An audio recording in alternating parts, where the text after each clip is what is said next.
नमस्कार विद्यार्थियों। अब हम चर्चा करते हैं विशेषण के पहले भेद गुणवाचक विशेषण पर।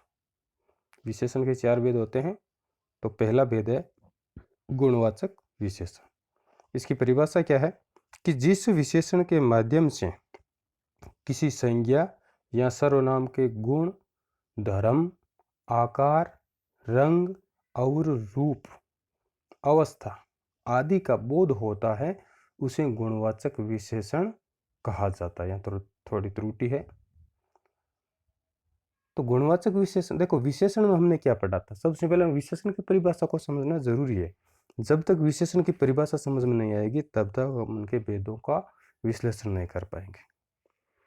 विशेषण की परिभाषा आप समझ गए कि जो शब्द संज्ञा या सर्वनाम की विशेषता बताता है वो शब्द हो जाता है विशेषण। अब जो विशेषता बताने वाला जो शब्द है ना, वो शब्द अगर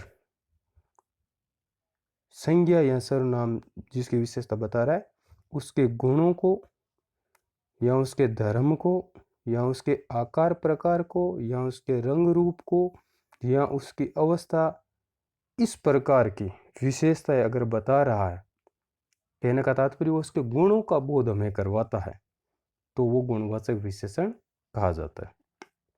यह गुण से तात्पर्य क्या होता है कि किसी भी व्यक्ति या वस्तु की विशेष स्थिति, विशेष दशा, विशेष दिशा, रंग, गुण, काल, स्थान, स्वाद, बुराई, अच्छाई, ऐसे इत्यादि जो शब्द होते हैं वो एक तरह से गुण कहलाते हैं। इसमें आपको मैं आगे बताऊंगा भी कि कौन कौन से शब्द है वो गुणवाचक विशेषण में आते हैं। तो कुल मिलाकर के साधारण शब्दों में हम ये कह सकते हैं कि संज्ञा या सर्वनाम के गुण दोषों का बोध कराने वाला शब्द गुणवाचक विशेषण कहलाते हैं। जो शब्द संज्ञा या सर्वनाम के गुण, दोष, अच्छे बुरे जो भी हैं, उन सारे गुणों का अगर बोध करा रहा है तो वो होता है गुणवाचक विशेषण। आया समझ में? अब उदाहरण समझिए। समुद्र का पानी नीला है।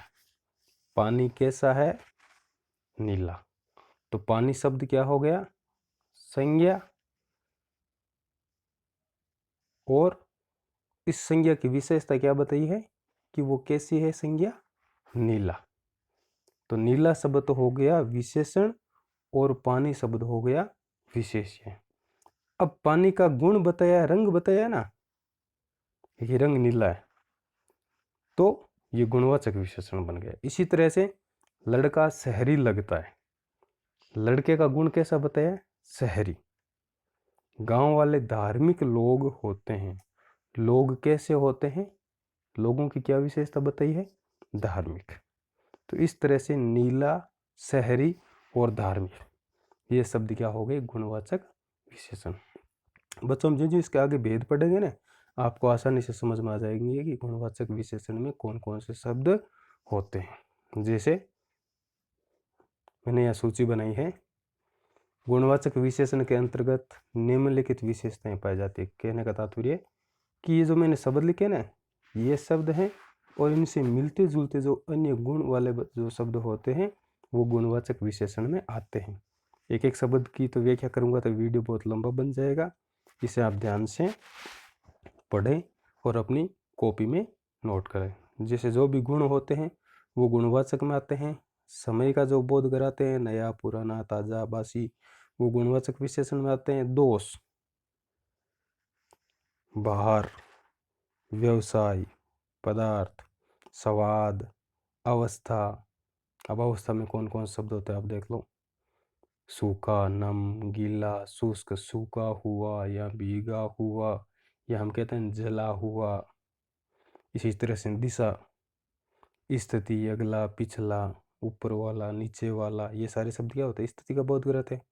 गंध, रंग, ध्वनि, मधुर है, कर्कश है, कठोर है, कटु है, ये सारे शब्द क्या हो जाएंगे? गुणवाचक विशेषण हो जाएंगे। इसी तरह से आकार, दशा, स्थान, स्पर्श, धर्म, इनके ये जो मैंने उदाहरण लिखे हैं इनसे मिलते जुलते और भी जो शब्द हैं वो सारे शब्द गुणवाचक विशेषण के अंतर्गत आते हैं। तो विद्यार्थियों आज के इसके वीडियो में इतना ही। नमस्कार, धन्यवाद।